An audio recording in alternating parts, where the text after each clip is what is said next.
Have fun, I added, my voice quieter than usual. Tell him I said hi.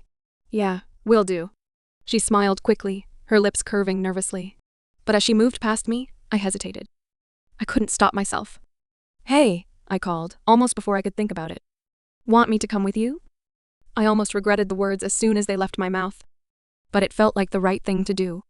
Pretending nothing had changed was ridiculous. Sure, yeah, she said, her voice unreadable. That might actually be a good idea. I blinked, surprised by how easily she agreed. Really? Yeah, I think so.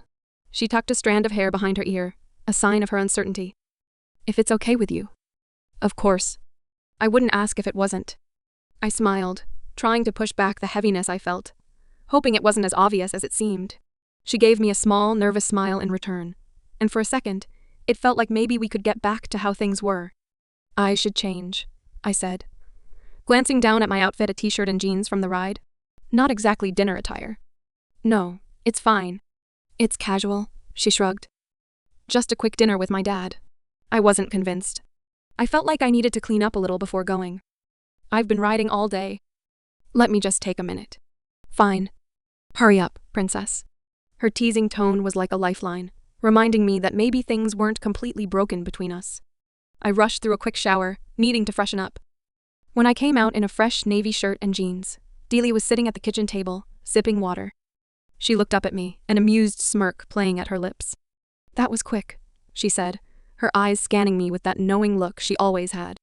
Those shoes, though. I raised an eyebrow, recalling the teasing she had given me about my fashion choices. Would you prefer something a little more colorful? I joked, thinking back to the pink shoes I had worn for her. She laughed, the sound light and easy. It helped break the tension. Just a little. Not in a million years. Good, I said with a grin, 'cause that's not happening. We shared a playful glance, and for a moment everything felt like it could go back to the way it was. But as I tied my boots and followed her out the door, the weight on my chest didn't lift. Things were different now, and neither of us knew what was coming next. The elevator ride was silent, and the cab to her dad's felt endless. I caught myself stealing glances at her, wondering what she was thinking. The easy banter we had before seemed out of reach now. I didn't know how to fix things between us. It wasn't until we arrived at her dad's house that I finally broke the silence. As expected, her dad was waiting by the door, his arms wide for a big hug as soon as Deli stepped out of the car. My baby girl. Victor grinned, lifting her off the ground in an exaggerated bear hug. Dad, you're embarrassing me. Deli laughed, trying to pull away. He set her down but kept his hands on her shoulders, inspecting her with concern. You're too thin. Do you eat enough? He asked, his voice full of affection. Deli rolled her eyes, but the smile on her face was genuine. I'm fine, Dad. He turned to me then, his smile widening. Ashton, it's so good to see you. I returned his smile, though it felt forced. Good to see you too, Mr. Stevens. None of that. You're like family. Call me Victor. We all headed inside, and Victor made sure to offer us both a drink. He was warm and inviting, but the awkwardness between me and Deli still hung heavy in the air. The elephant in the room wasn't going anywhere. I put a bottle of champagne on ice. But the bar's always stocked, Victor winked. I don't drink much these days, unless I've got company. Deely laughed softly, though she looked a little flushed. You're a workaholic, Dad. Always too busy. I added, teasing. She's a workaholic too. I had to beg her to take a break after the fire. Victor chuckled, looking at Deli with a mix of concern and pride. I believe it. She's always been that way. Thanks, Ashton, Deely muttered, her face flushed. Victor's smile turned to me, and he clapped me on the shoulder. I can't thank you enough for looking out for my girl. I nearly choked on my wine. The last thing I wanted to hear right now was that. Deely quickly shifted the conversation. Dad, how's dinner coming? Need a hand? I've got it under control, but you know I always need help, Victor said, leading her into the kitchen. I took the opportunity to pour myself another drink, needing something to steady myself. I wandered around the hallway, looking at family photos. There were pictures of Deely as a child, shots of us from high school. I couldn't help but smile, remembering how simple things had been back then. Whatever happened next, I knew I couldn't let this mess ruin what we had. I had to figure it out. But first, I had to figure out what I really wanted and what Deli needed from me. I wasn't sure where we were headed, but one thing was clear. I wasn't ready to let her go. Not after everything we'd been through. Not over one damn perfect night. The kitchen was filled with the sound of humming as Victor moved around, seasoning the pot of pasta sauce with a carefree energy that seemed to dismiss any worries. Daly couldn't help but smile at the sight, finding comfort in the familiar rhythm of her dad's routine. It felt like everything was still normal, and right now, that was the kind of reassurance she needed. Victor glanced over his shoulder, a mischievous grin tugging at the corners of his mouth. "Go on. Spit it out, Deli," he said, his voice light and teasing. "I can see that look in your eyes. You're dying to say something." Deli tossed a handful of cherry tomatoes into the salad bowl, rolling her eyes. "Not this again. Stop it." Victor's grin only grew wider. "Oh, come on. I see the way Ashton looks at you," he teased, waggling his eyebrows. "It's just like how your mother and I used to look at each other." The mention of her mother hit Deli like a punch to the gut, stirring that familiar ache deep within. Losing her mom at such a young age had left a hole that nothing had ever fully filled, especially for Victor, who had never truly been the same after the loss. Deli hated when her dad brought it up, especially during moments like these. He would smile, but she could always see the emptiness in his eyes, the part of him that had dimmed when her mother had passed. "Well, I'm here tonight to celebrate my career," Deli said quickly, trying to steer the conversation back to safer ground. "Not to gossip about boys." Victor chuckled, the glint of mischief still evident in his eyes. "Can't I dream about my girl having it all? The career, the right guy." He paused for dramatic effect. "And maybe a few grandchildren?" Deli groaned, already regretting the moment. "Seriously, Dad? No kids until after my PhD and dissertation. And I'll need to find a husband first, too. In case you missed it, it's definitely not going to be Ashton." "What's not going to be Ashton?" came a voice from behind, startling Deli and causing her to nearly drop everything she was holding. Thanks to years of clumsiness, she managed to catch the stack of plates before they crashed to the floor, but the tomatoes had already scattered across the counter like little red pinballs. "Crap," she muttered, setting the stack down and preparing to clean up the mess. "No. Here," Ashton said, stepping forward to take the load from her arms. His movements were smooth, efficient as he made his way to the dining table, leaving Deli momentarily speechless. She shot a look at her dad, who had a smug grin on his face, clearly pleased with Ashton's gesture. To Victor, any sign of Ashton helping out was another indication of their supposed destiny. "Quit looking at me like that," Deli said, turning her back on her dad. "He's just used to dealing with my clumsiness. Besides, if he wasn't here, you would have helped me just the same. Anyone would have. It doesn't make him some hero." She spun around, determined to shake off the growing awkwardness, but then her foot landed on something squishy. Her leg shot out from underneath her, and before she could brace herself, she was airborne, about to land flat on her backside. But then, before she could hit the ground, she felt a pair of strong arms catch her. Looking up, she found herself face to face with Ashton, his grip firm around her waist as he steadied her. "Whoa, easy there," Ashton chuckled, his voice calm as he helped her back onto her feet. Deli tried to laugh it off, but she could hear her dad's gleeful voice from behind them. "See? This guy is always here to save you. What kind of father wouldn't want that for his daughter?" The heat rose to Deli's cheeks as Ashton held her steady. For a brief moment, it almost felt like they were caught in one of those cheesy fairy tale moments. But that wasn't the vibe Deli was aiming for tonight. "Thanks," she said, quickly pulling herself upright and adjusting her clothes, trying to ignore the undercurrent of her dad's encouragement. The evening was supposed to be about celebrating her career, not navigating the awkwardness with Ashton. Victor smiled at them, his big, loving grin never faltering. "Well, let's eat then, shall we?" As they made their way to the dining table, Deli fought to push thoughts of Ashton aside. She was determined to focus on the conversation with her dad, but her mind kept drifting back to him. Despite her best efforts, it was hard to ignore the pull between them. She wished she could. Dinner provided a pleasant distraction, with Victor regaling them with stories about his latest adventures in home improvement, making them laugh and easing some of the tension between Deli and Ashton. But no matter how much laughter there was, Deli couldn't shake the feeling that something had changed. Ashton sat across from her, his attention on her dad as he spoke, but every so often, she caught him glancing at her, like he was trying to read her. She was doing the same, trying to figure out where they stood now. She wasn't sure she was ready for whatever was coming next, but she knew she had to deal with it somehow. Victor noticed the quiet between them and took it as a sign that they were just shy or nervous. "Come on, don't be so quiet," he said, nudging Deli with his elbow. "I know the two of you are probably too polite to argue in front of me, but I've seen you bicker 1,000,000 times. Come on, let me hear it." Deli looked up at Ashton, who was smiling that easy smile he always wore when he was trying to hide his true feelings. He didn't say anything at first, but his eyes locked with hers, and for a split second, Daly saw something there that made her heart skip a beat. Maybe it was the wine, or maybe it was her dad's teasing, but for a moment, it felt like everything had shifted. Daly wasn't sure if it was for the better, but she could feel it, the weight of the unspoken words, the shift in the air. "Well, come on," Victor said again, nudging Daly. "You two used to tease each other all the time. What's going on?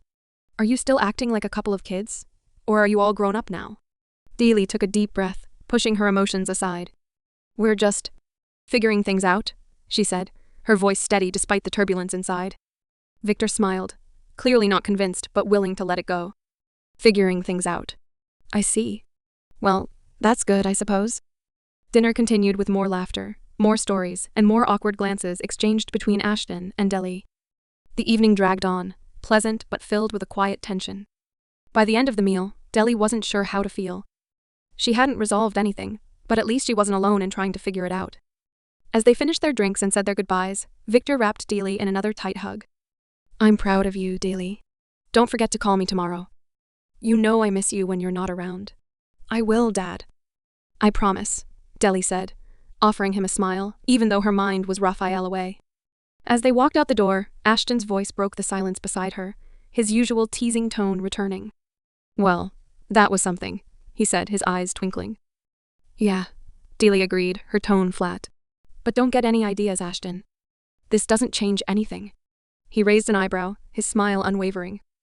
"We'll see about that, won't we?" Ashton tossed and turned in his bed, the heat of the room mixing with the restlessness that plagued his mind. It wasn't the sun streaming through the windows causing it. It was the thoughts of her. He hadn't been able to shake the memory of Daly since that night. A full week had passed, and still, he couldn't get her out of his head.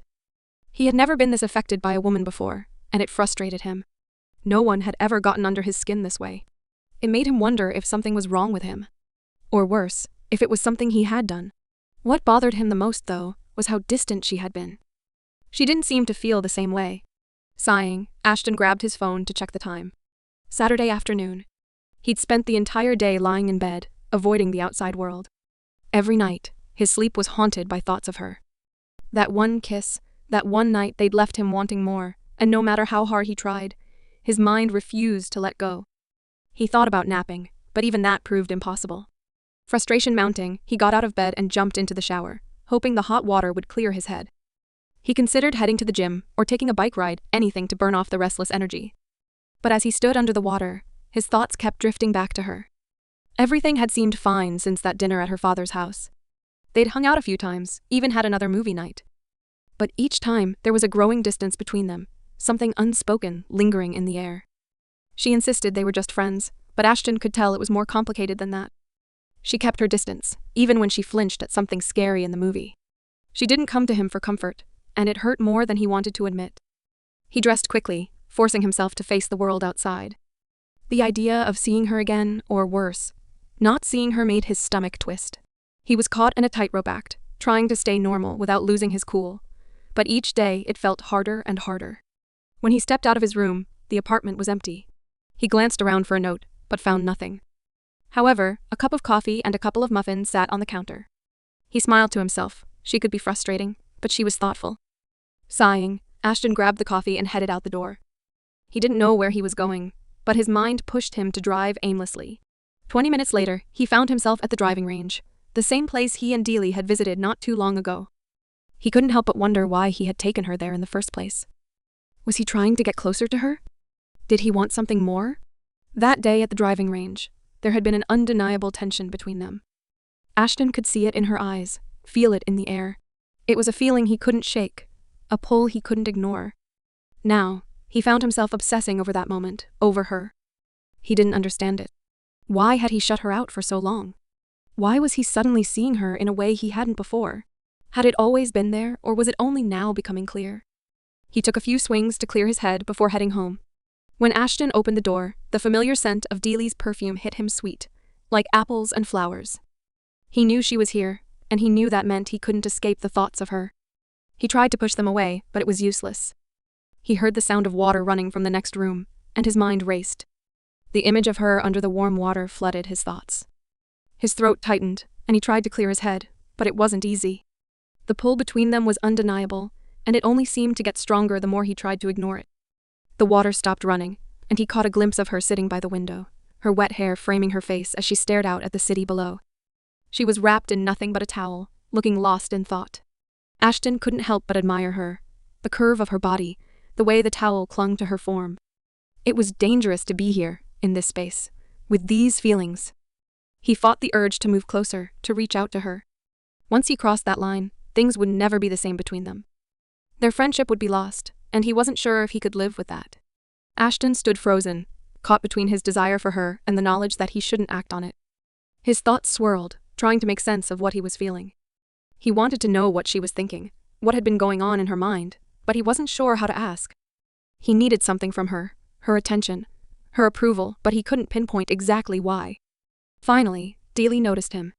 Her soft smile curled at her lips, and for a brief moment, Ashton's heart skipped a beat. It was as though nothing else in the world mattered when she smiled like that. "Hey, what's up?" she asked, her voice innocent, unaware of the storm raging inside him.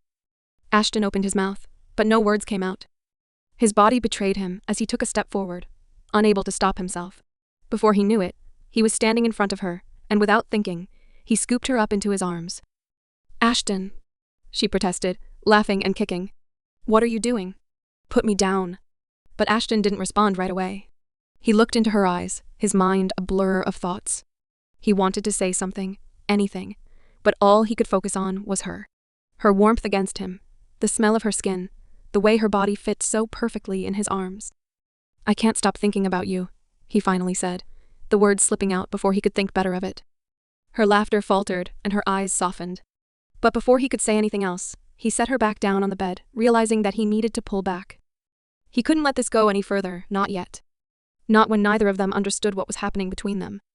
"Sorry," he muttered, running a hand through his hair. Dealey looked at him, her expression unreadable. The tension between them was thick, and neither of them knew what would happen next. What was happening between them? Could it be something more than just friendship? Neither of them had the answers, but they both knew that whatever came next, it would change everything. Dealey stopped laughing when she looked into Ashton's eyes and saw the seriousness there. His gaze wasn't just admiring her, it was filled with a hunger that made her believe every word he spoke.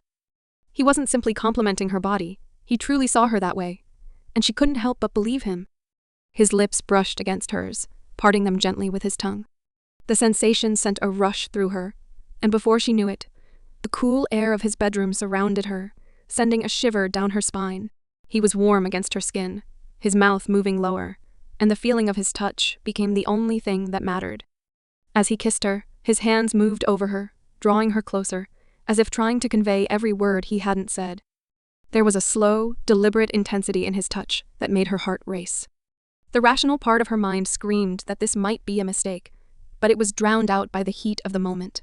Every kiss, every caress felt too good to pull away from, and her body responded to him without hesitation. She moaned softly as his touch ignited something deep within her, and she found herself moving closer to him. His fingers trailed down her skin with purpose, sending waves of warmth through her. Her mind raced with confusion and excitement. She wanted this, wanted him, but she also wanted more. She wanted to understand the depth of what was happening between them, to be sure it was more than just the physical attraction. "You're so beautiful," he whispered against her skin, his voice thick with emotion. "I'm sorry if I've ever made you doubt that." The sincerity in his words touched her heart, and for a moment, she wished she could let go of all the doubts and just trust him completely. Her breath caught in her throat, her mind torn between wanting to explore this moment and needing to protect her heart. But at that moment, it didn't matter.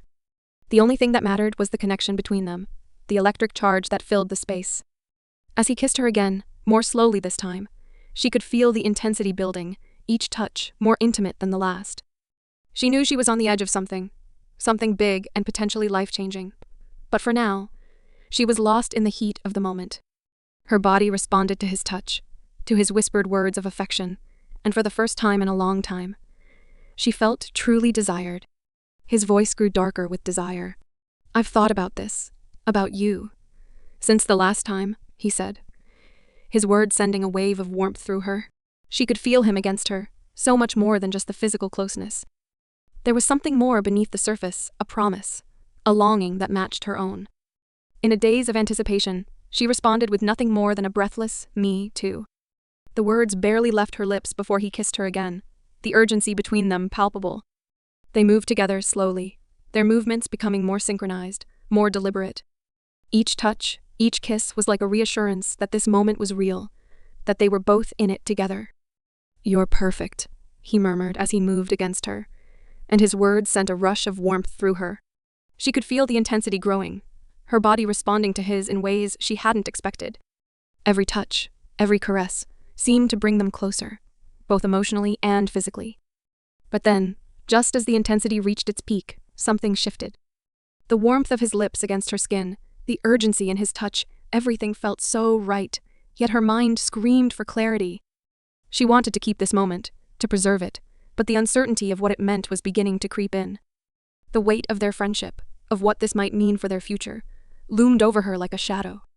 She could feel his heart racing, could see the desire in his eyes, but she couldn't ignore the voice inside her that told her to slow down. "Ashton, what is this?"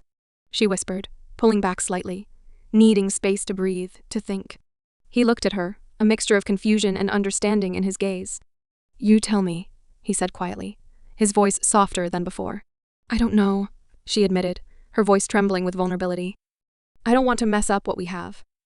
You're my best friend, and I don't want to ruin that." Ashton's expression softened, his gaze turning tender as he cupped her face. "We can stop," he said, his voice barely above a whisper. "If that's really what you want. But we could also just be here right now, without worrying about what happens next. Just be in the moment." Her heart raced at his words, at the suggestion that they could simply exist in this space, without needing to label what it was. It was tempting, but she couldn't ignore the fear gnawing at her. "I need to think," she said softly, looking away from him.